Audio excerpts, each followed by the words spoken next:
salah satu aspek keterampilan membaca yang perlu dikuasai. Menurut Tarigan, membaca adalah suatu proses yang dilakukan serta dipergunakan oleh pembaca untuk memperoleh pesan yang hendak disampaikan oleh penulis melalui media kata-kata atau bahasa tulis. Sehingga dapat disimpulkan, dengan membaca orang akan memperoleh informasi. Hal ini disebabkan membaca adalah jendela dunia.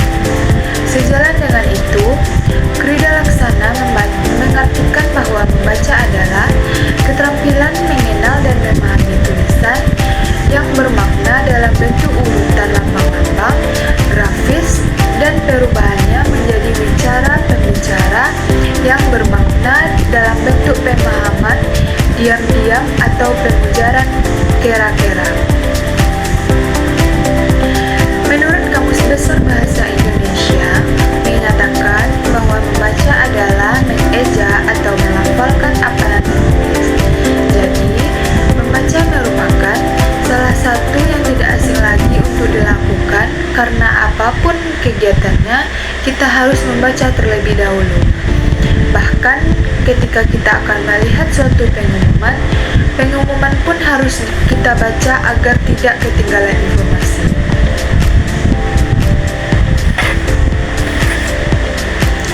Selanjutnya yaitu tujuan membaca. Yang pertama, membaca dapat digunakan untuk memperoleh informasi. Dengan banyaknya membaca, pengetahuan kita akan semakin banyak. Apa yang ingin kita tanya akan terjawab semua apabila kita telah membaca. Yang kedua, membaca dapat menambah wawasan yang lebih luas. Dengan membaca, otomatis kita akan mendapatkan pengetahuan yang lebih luas seperti membaca novel, cerpen, dongeng, buku pelajaran, dan lain-lain. Yang ketiga, membaca dapat menghilangkan stres. Terkadang kita stres terhadap segala masalah yang ada. Untuk itu, kita membutuhkan suatu hiburan, salah satunya adalah dengan membaca.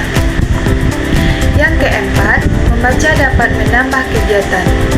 Manusia terkadang bingung jika tidak memiliki kegiatan. Daripada melamun, lebih baik kita membaca buku. Memang tidak dipungkiri bagi orang yang suka membaca, kegiatan membaca dapat menambah kegiatan kita sehari-hari. Yang kelima, membaca dapat mencari kebenaran terhadap sesuatu. Maksudnya di sini yaitu kebanyakan orang bingung untuk mencari referensi yang tepat untuk bahan bacaannya. Misalnya, seperti orang mendengar berita dari orang lain, kemudian orang tersebut akan berusaha untuk mencarinya, seperti mencarinya di internet dan artikel yang berkaitan dengan berita tersebut. Yang keenam yaitu membaca dapat menjawab pertanyaan. Maksudnya, orang yang mengajukan pertanyaan kepada seseorang seperti mahasiswa mendapatkan sesi pertanyaan dari dosen, kemudian mahasiswa tersebut mencari sumber dan buku dari internet. Dan tujuan yang terakhir yaitu membaca dapat menambah keputusan sendiri. Dengan membaca, kita akan menjadi percaya karena merasa bahwa apapun informasi yang sudah kita ketahui akan bertambah dengan sendirinya. Kemudian yang selanjutnya yaitu jenis-jenis membaca. Yang pertama, membaca teknik. Membaca teknik pada prinsipnya sama dengan membaca nyaring. Dikatakan membaca nyaring karena kegiatan membaca ini dilakukan dengan vokalisasi. Banyak para ahli menyatakan bahwa akan pentingnya membaca nyaring seperti yang dikemukakan oleh Jocks bahwa membaca nyaring adalah untuk anak-anak yang dilakukan setiap hari merupakan sesuatu yang penting untuk memajukan mereka menyimak, berbicara, dan menulis. Membaca teknik nyaring ini dapat kita tekankan. Yang pertama, penguasaan lafal yang baik dan benar. Yang kedua, penguasaan jeda, lagu, dan intonasi yang tepat. Yang ketiga, penguasaan tanda-tanda baca. Yang keempat, penguasaan mengelompokkan kata frase ke dalam satuan ide. Yang kelima, penguasaan menggerakkan dan memelihara kontak mata. Yang keenam, penguasaan berekspresi. Jenis yang kedua yaitu membaca dalam hati. Membaca dalam hati maksudnya adalah sejenis membaca yang dilakukan tanpa menyuarakan apa yang kita baca. Membaca dalam hati ini termasuk materi pembelajaran membaca tingkat lanjut. Artinya, materi membaca dalam hati mulai diberikan di kelas 3 sekolah dasar. Ada beberapa yang perlu dikembangkan dalam kegiatan membaca pemahaman dalam hati. Yang pertama, dalam kegiatan membaca, anak membangun makna dari keseluruhan isi teks untuk mampu membangun dan menghubungkan informasi yang ada di dalam teks. Yang kedua, untuk memahami keseluruhan isi. Yang ketiga, anak juga perlu menjelaskan mengapa melakukan membaca serta apa yang ingin diketahui mereka. Yang terakhir, melalui membaca, anak sekaligus mempelajari sejumlah informasi baru yang penting. Jenis membaca yang ketiga yaitu membaca cepat. Membaca cepat adalah kegiatan membaca yang bertujuan memahami isi bacaan secara cepat, tepat, dan cermat dalam waktu yang relatif singkat. Untuk mengukur kecepatan membaca cepat dapat kita lakukan dalam dua cara. Yang pertama, yaitu menentukan waktu membaca. Sebelum membaca, guru hendaknya mempersiapkan waktu. Setelah anak-anak siap membaca bacaannya, guru akan memberikan aba-aba untuk memulai. Yang kedua, menentukan jumlah bacaan. Cara ini jika ada cara yang pertama yang dibatasi jumlah waktunya, sedangkan cara yang kedua dibatasi oleh jumlah bacaannya. Jenis membaca yang keempat yaitu membaca bahasa. Tujuan membaca bahasa menurut Imam Rajena dalam Faridah adalah agar siswa dapat bertambah wawasannya tentang yang pertama, pengetahuan kosakata. Bahasa Indonesia, kosakata adalah perbendarahan kata atau kata-kata yang dimiliki oleh suatu bahasa. Yang kedua, pengetahuan yang menyangkut bentuk kata atau morfologi, baik bentuk, fungsi, ataupun artinya. Misalnya, untuk menguasai imbuhan me, di, akhiran an, dan pemakaian kalimat. Yang ketiga, pengetahuan yang menyangkut tata kalimat bahasa Indonesia atau sintaksis. Yang keempat, pengetahuan yang menyangkut masalah tata tulis bahasa Indonesia. Yang kelima, dapat menggapai dan menganalisis informasi yang tersusun oleh beberapa kalimat, kemudian membentuk satu wacana. Yang kelima, jenis yang kelima yaitu membaca indah. Membaca indah kita sebut juga dengan membaca emosional. Dikatakan dengan membaca emosional menyangkut pada hal-hal yang berhubungan dengan keindahan atau estetika yang dapat menimbulkan emosi atau perasaan dari pembaca. Jenis membaca yang keenam yaitu membaca pustaka. Membaca pustaka bisa kita kenal juga dengan membaca bebas, karena siswa diberi kebebasan untuk memilih bahan bacaan yang akan mereka baca. Yang ketujuh, membaca skimming.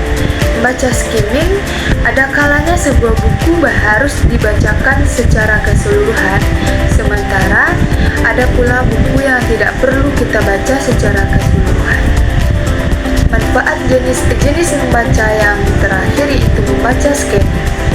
Apabila pembaca hanya membutuhkan satu fakta saja, informasi tertentu, atau data statistik tertentu, pembaca bisa melompat untuk langsung ke sasaran yang dicari. Selanjutnya yaitu pembelajaran membaca pemahaman di kelas tinggi sekolah dasar.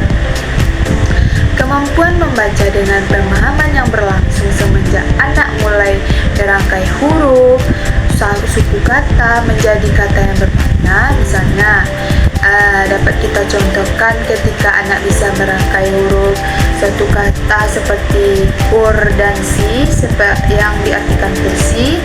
Dia mengetahui bahwa kata kursi itu untuk nama suatu benda yang bisa diduduki dan sudah sangat dikenal.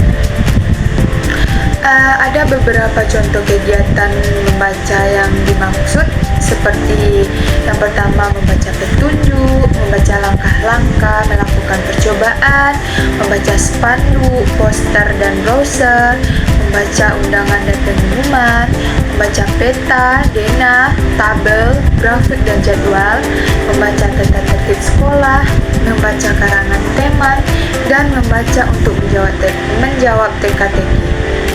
Selanjutnya yaitu faktor-faktor yang mempengaruhi kemampuan membaca.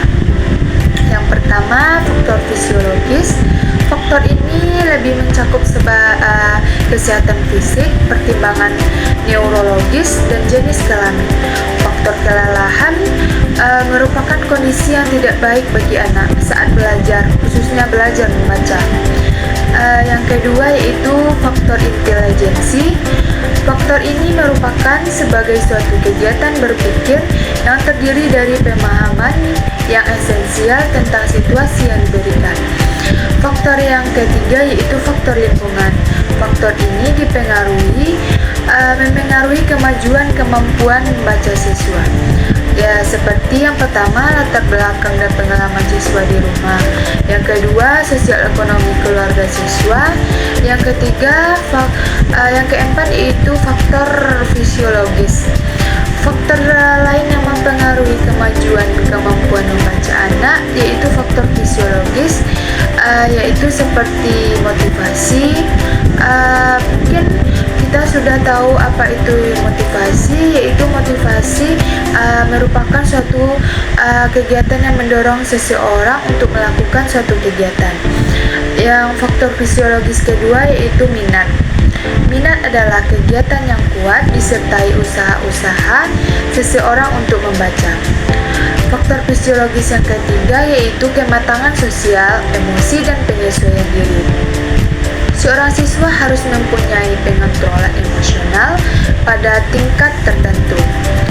Yang selanjutnya yaitu aspek-aspek penting dalam membaca.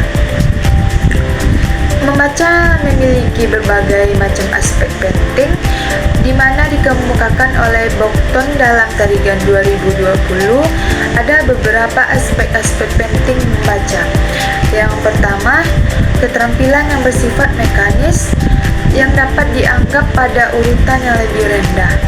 Yang mencakup yaitu yang pertama, pengenalan bentuk huruf, pengenalan unsur-unsur linguistik seperti fonem, kata, frase, pola, klausa, kalimat, dan lain-lain. Yang ketiga, pengenalan hubungan atau korespondensi, pola ejaan dan bunyi. Yang keempat, kecepatan membaca ke taraf lambat. Yang kedua yaitu keterampilan yang bersifat pemahaman. Ada beberapa aspek. Yang pertama, memahami pengertian sederhana seperti leksikal, gramatikal, dan retorikal. Yang kedua, memahami signifikasi atau makna yang bermaksud dan tujuan pengarang, relevansi, keadaan, kebudayaan, dan reaksi pembaca. Yang ketiga yaitu evaluasi atau penilaian isi dan bentuk. Yang terakhir, kecepatan membaca yang fleksibel yang mudah disesuaikan dengan keadaan. Sehingga dapat saya simpulkan yaitu menurut Tarigan 2020, membaca adalah suatu proses yang dilakukan serta dipergunakan oleh pembaca untuk memperoleh peran yang hendak disampaikan oleh penulis melalui media kata-kata atau bahasa tulis. Tujuannya yaitu tidak mungkin orang membaca tanpa adanya suatu tujuan. Adapun beberapa tujuan, yang pertama yaitu membaca dapat digunakan untuk memperoleh informasi.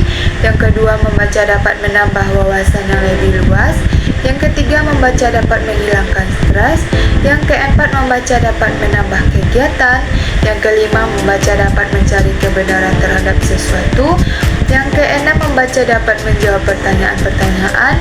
Yang ketujuh, membaca dapat menambah kepuasaan sendiri. Sehingga ada pula kemampuan membaca memiliki banyak faktor. Yang pertama, faktor fisiologis. Yang kedua, faktor intelijensi. Dan yang ketiga, faktor lingkungan.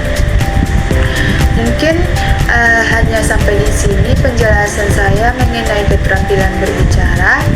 Kalau ada kata-kata saya yang salah, mohon dimaafkan. Saya sudahi dengan membacakan. Wassalamualaikum warahmatullahi wabarakatuh.